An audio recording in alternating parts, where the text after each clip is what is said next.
Oke, baik. Assalamualaikum warahmatullahi wabarakatuh. Untuk pembahasan eh, tugas daring fisika, ini materinya usaha energi. Kita mulai dari fun physics game learning ya, fisik fun game learning dulu. Oke, perintahnya di sini, carilah sebanyak-banyaknya kata yang tersembunyi dalam tebaran kata pada gambar di bawah ini. Bisa mendatar ke kanan, vertikal ke atas atau ke bawah, diagonal atas atau diagonal bawah. Gitu ya. Jika sudah menemukan, tulislah kata-kata tersebut pada lembar kertas tersendiri ya. Nah, ini saya coba beberapa kata yang sudah saya temukan di sini. Ada energi ya, elastisitas, terus usaha, ini vertikal ke atas ya. Kemudian apalagi, ini dari bawah ke atas, konservatif ya. Jadi dalam gaya itu ada dua, ada gaya konservatif, ada gaya non konservatif.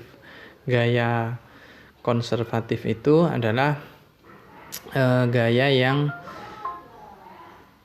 tidak butuh panjang lintasan yang mempengaruhi. Jadi yang dilihat hanya titik awal dan titik akhir. Contohnya adalah ya gaya tarik gitu ya. Kemudian gaya berat, gaya normal ya, tidak bergantung sama jarak, tapi yang dilihat adalah perpindahannya. Tapi kalau gaya non konservatif itu bergantung sama panjang lintasan. Contohnya adalah gaya gesek ya. Kemudian di sini ada lagi potensial, daya, kemudian mekanik, energi listrik ya. Kemudian ada lagi gravitasi ya. Mungkin itu yang bisa saya temukan. Nanti sobat bisa menemukan yang lain ya. Bisa mungkin kalor kalau ada ketemu, atau dari segi satuannya joule penulisannya. Kemudian kalau ada lagi berarti satuan daya itu watt ya. Kalau satuan energi joule ya. Nah, bisa dicari lagi di sini. Kemudian kita langsung masuk ke materi pembelajaran hukum kekekalan energi mekanik. Seperti yang sudah kita bahas sebelumnya, energi potensial itu mgh, energi kinetik itu setengah mv kuadrat atau setengah mencintai VV. mgh makan gaji haram gitu ya. Hukum kekekalan energi mekaniknya, jadi energi mekanik itu nilainya selalu tetap ya, EM1 sama dengan EM2, asalkan di situ tidak ada gaya non konservatif yang bekerja. Asalkan tidak ada gaya gesek gitu gampangnya ya. Nah, energi mekanik itu adalah energi potensial ditambah energi kinetik. Contoh penerapan hukum kekekalan energi mekanik adalah pada benda yang bergerak vertikal, benda yang bergerak parabol, kemudian benda yang bergerak pada lintasan melingkar yang licin pada bidang vertikal. Prosedur metode ilmiahnya merumuskan masalah, menyusun hipotesis, menyusun dasar teori dan sebagainya ya. Oke, kita langsung masuk ke LKS-nya di sini. Amati gerak benda-benda berikut ya. Ini ada seorang anak melempar bola ke atas gitu ya. Lalu kamu diminta untuk menyusun pertanyaan dari gambar yang ada di sini. Kamu suruh membuat pertanyaan ya. Kira-kira pertanyaan apa yang akan kamu ajukan? Tentunya ada kaitannya dengan materi usaha dan energi ya. Ini coba saya buat yang sederhana, saya langsung kaitkan dengan materi ya. Pertanyaan yang pertama adalah bagaimana nilai energi potensial bola di titik tertinggi dan terendah? Nah, yang kedua, bagaimana nilai energi kinetik bola saat di titik tertinggi dan terendah? Yang ketiga, bagaimana nilai energi mekanik bola di titik tertinggi dan terendah? Jadi ada 3 pertanyaan yang saya ajukan ya. Sebenarnya bisa dikembangkan lagi, bagaimana kecepatan saat bola berada di titik tertinggi itu bisa kamu masukkan ya. Nah, jawaban sementaranya ini yang dikenal dengan istilah hipotesis ya. Jawaban sementaranya di titik tertinggi itu energi potensialnya maksimum. Itu hipotesa saya sementara. Energi kinetiknya 0 gitu ya. Di titik terendah, energi potensialnya yang 0, energi kinetiknya maksimum. Sementara energi mekanik di setiap titik itu nilainya selalu tetap, ya. Itu hipotesisnya. Lalu kita mau mencoba menganalisis, ya. Di sini ada bacaan energi mekanik benda jatuh bebas.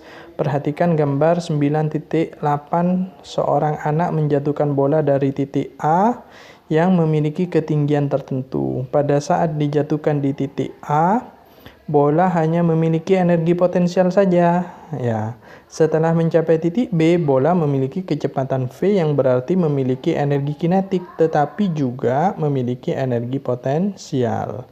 Jumlah energi potensial dan energi kinetiknya dinamakan energi mekanik, ya. Nah, kecepatan bola di titik B dapat ditentukan dengan persamaan akar 2GH, ya, atau V kuadrat sama dengan 2GH gitu, ya. Nah, dari nilai kecepatan ini dapat dihitung energi kinetik bola di B, sedangkan energi potensialnya dapat ditentukan berdasarkan ketinggian H2 terhadap acuan, yaitu dasar tebing. Dari hasil penyelidikan, gerak jatuh bebas bola yang bermassa 0,5 kg dari atas gedung setinggi 100 meter diperoleh data pengukuran seperti ini. Oke, ya. Analisa datanya bagaimana? Ya berarti kita hitung energi potensial di posisi 1, 2, 3, 4, 5. Energi potensial rumusnya MGH, ya. Berarti masanya 0,5, gravitasi kita pakai 10, ya, di bumi. H1-nya berapa? 98,8, dapat hasil 494 Joule.